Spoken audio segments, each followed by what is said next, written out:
Таң атпай саат 10-да туруп, сарайга кирип доктурума жем берип коеюн деп барсам, артыман балам барып калыптыр. Жемди болбой мен көтөрөм деп алып баратып кичине чалынып кетти. Жемибизди берип коюп, сууларын берип, андан кийин үйдөгү жумуштарыма кириштим. Азыркы убакта эки чоң балам айылда чоң апасынын үйүндө каникулда жырга бес алып жүрөт. Биз кичинекей балам экөөбүз кечке үйдөбүз. Күнүнө 10 жолу мушташып, кайра 10 жолу элдешебиз.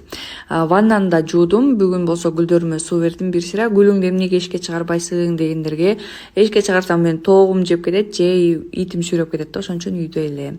Андан кийин хот-дог жасайынчы деп көптөн бери кыялданып жүргөм. Бүгүн жасадым. Пияз менен туз алган бадыраңды майда кубик кылып туурап алып, кетчуп менен майонезди кошуп жакшылап аралаштырып алабыз. Даяр болду. Эми ысып турган майга сосисканы салып, муну да кызартып кууруп алабыз. Булочканы өзүм үйдө жасадым. Кааласаңыз магазинден сатып алсаңыз болот. Ысып турган сковородкага кайра эле сливочное масло, жүгөрү, сырды кошуп, мына ушундай алып эритип даярдап. Булочканы алып, тең ортосунан бөлүп, биринчисине бадыраң менен пиязды салабыз, үстүнө болсо сосисканы салып, эң акыркысы бул болсо сыр менен үстүн толук жаап чыгасыздар. Дагы видеодо көрсөтүлгөндөй кылып майонез, кетчуп менен коздоп аласыздар. Тамагыбыз дагы да даамдуу болсун десеңиздер, Molecular Meal фирмасына таандык куургатылып куурулган пияз менен үстүн кооздоп жагабыз.